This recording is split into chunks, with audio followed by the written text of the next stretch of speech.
jump right into this video. So let's start the simming. I showed you guys the team before we ended last episode. Alright, so let's talk about some trades now. Let's start off with February 23rd, to when the Penguins realized, oh shit, we have like 2 defensemen that can actually play in the NHL level.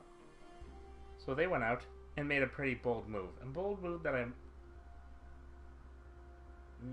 not too happy about, and happy at the same time.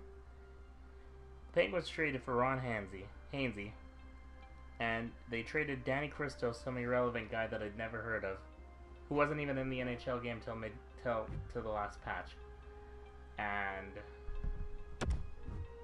a second-round pick. See, I wish it would have been a 3rd or a 4th. Ron Hainsey is definitely not worth a second-round pick. We got Daniel Sprong, the second-round pick. So, I mean, the Hawks got DeBrincat with a second-round pick. See, I just don't think that was the best move in the world, and I really wish that they had considered some more options before getting that desperate. I realize that excuse me.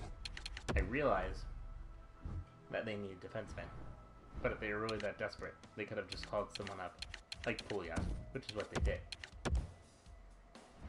So I'm 50-50 at this trade. I think that it's okay because Hainsey brings the veteran presence to the Penguins for the Penguins defense that they really need, because Penguins defense, let's be honest here, they've been all over the fucking place. I'm very happy that Schultz is finally coming up, but that's about it. Next trade that happened was Patrick Eaves to the Anaheim Ducks for a conditional second-round pick. Once again, I gotta talk to you guys about overpaying for useless players. I'm gonna claim this guy. Thank you. Patrick Eaves, while he's having an okay year this year, is not worth a second-round pick. And I hope the Ducks will come to realize, because once again, second-round pick, DeBrincat, Sprong. I can't bring up the list right now, but I'm sure there's a lot more second-round picks that have been pretty amazing. Next, we have the Red Wings sending off Yurko to the Hawks for a 3rd-round pick. That's about right. I can, Yurko's a young, good prospect that could still turn it around, and I guess the Hawks are pretty good at turning prospects around. I mean, look what they did with Panik and other players as well. So yeah, I think that trade was okay. I think the Red Wings came out on top on that trade, because Yurko still has a lot to prove, but I think the Red Wings came out I think the Red Wings came out on top of that one.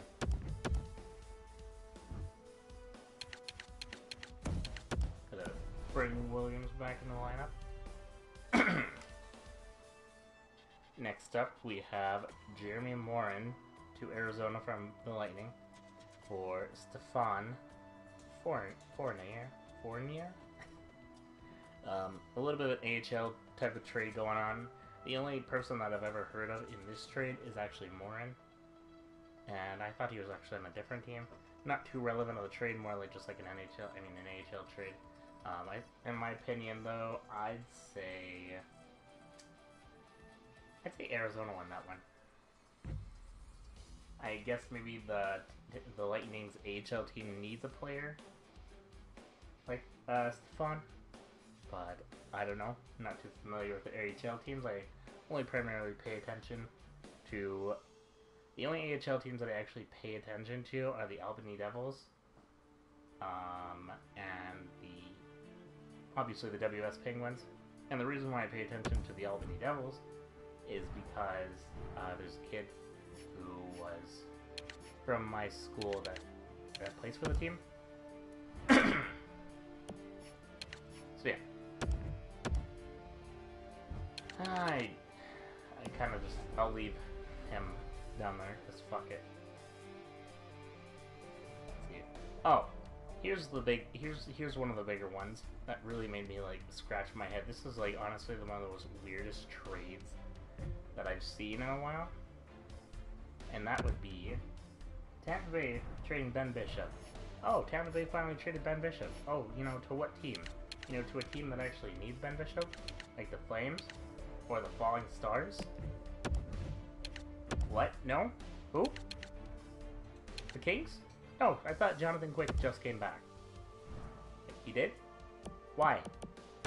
Well, in my opinion, I think I think the Kings have a little. I don't know if Ben Bishop's too happy about being a backup for the rest of the year, but Ben Bishop's going to be a UFA at the end of the year. Could be picked up by Vegas, I think. And the Kings kind of just see him as a kind of like a protection net, in my opinion.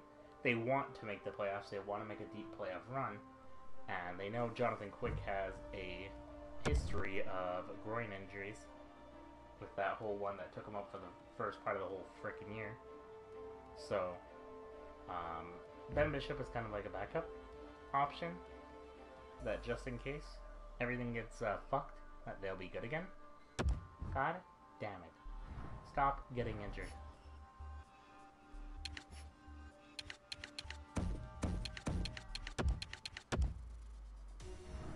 Let's see what else we got going on here. So it's Ben Bishop, a fifth in 2017, to the Kings for Peter Budaj, who's wow. I'll talk about that in a second. Eric Cernak, not really sure who that is. Probably just an AHLer, maybe a good potential prospect. I've heard he's an okay prospect, and a 7th conditional round pick. But I think that pick can change, if I remember correctly. So let's talk about this for a second. The Kings. I know realistically you couldn't keep Budaj, but come on. The guy saved your season. And you're kind of just like, hey Peter, how's it going? Quick's back, you'll probably be the backup. I mean, he's like, what?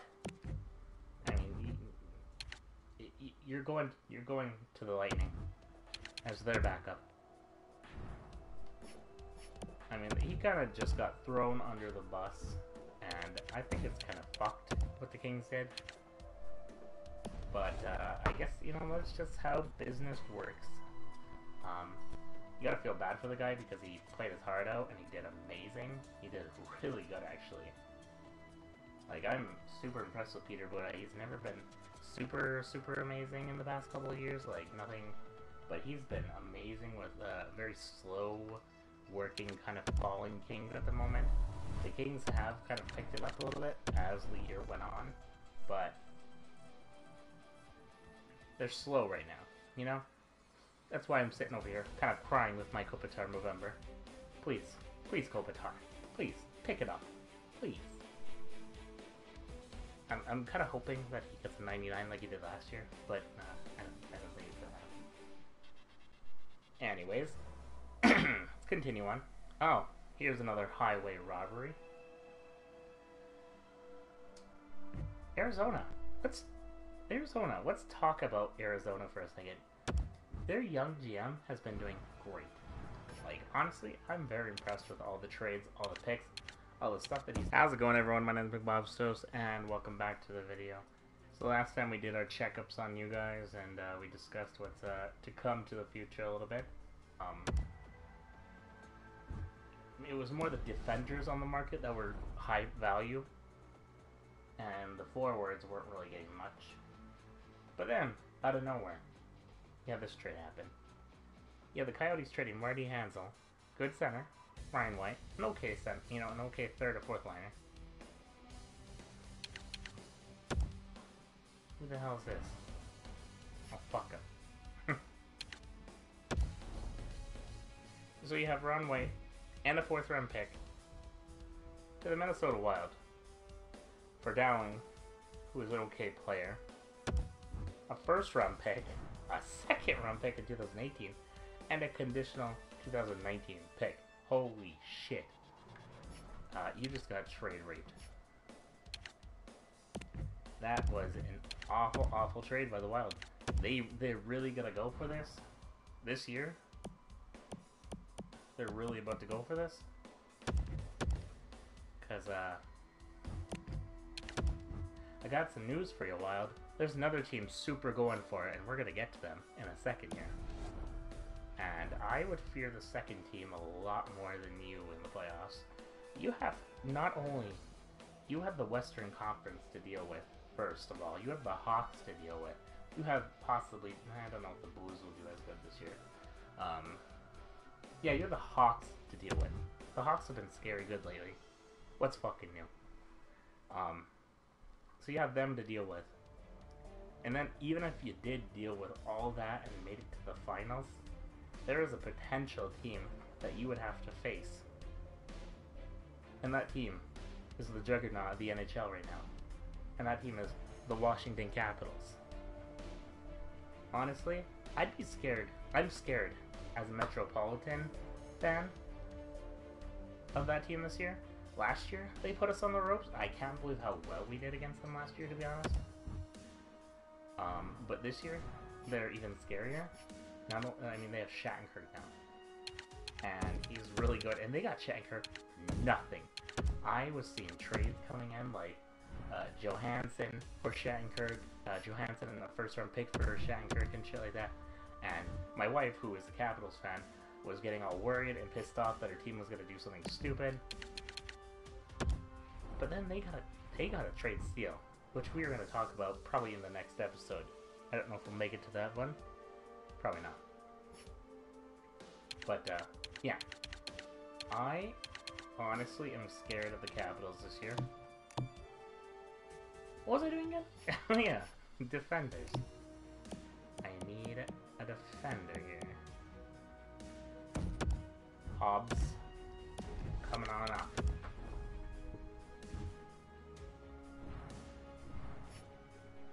We're just gonna make these quick line adjustments.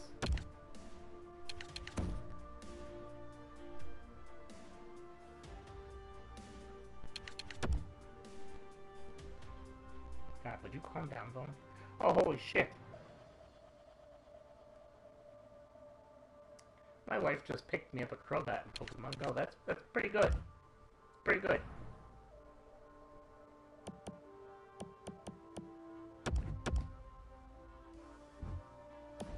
God damn.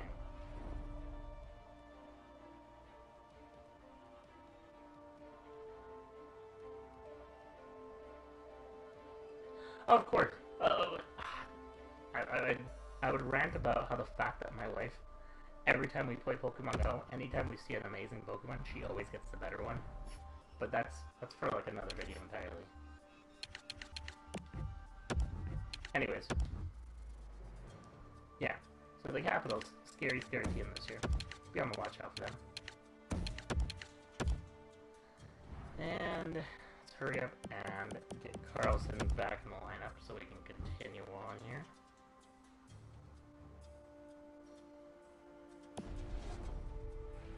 Alright, let's talk about the next trade because Minnesota was not done yet. They traded Volkanen, one of their waiver pickups, to the Coyotes for future considerations.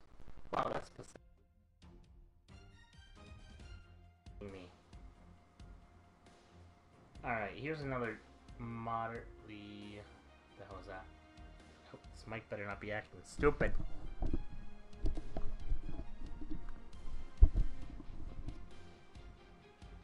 Here's another moderately bigger trade of the trade deadline. Oh my god, Carlson. Can we not do this right now?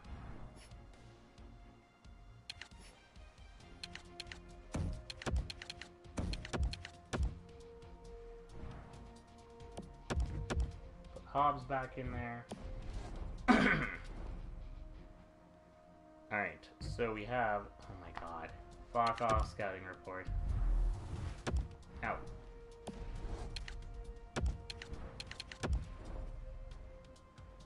So we have Tampa Bay coming in again with them wonderful trades.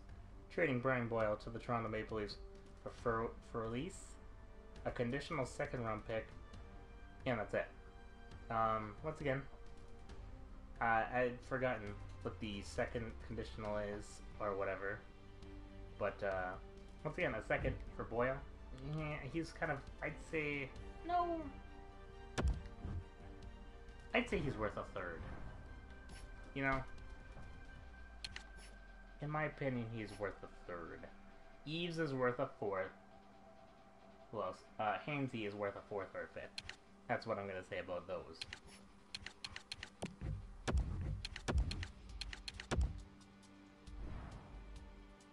And I think that's all I can talk about. We still got a shit. What the fuck? Is there a lot more trades than I expected here? We got a lot more trades to talk about. This might move on into the next year.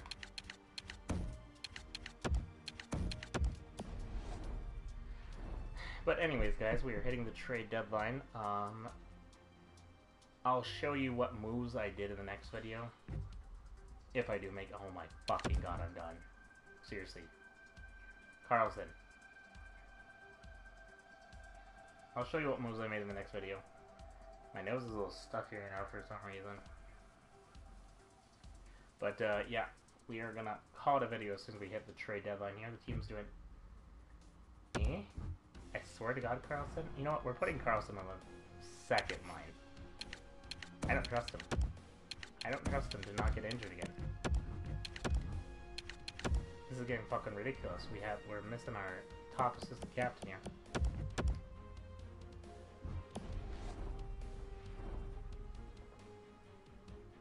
Heal. For the love of a god. He's recovered. It's a miracle, guys.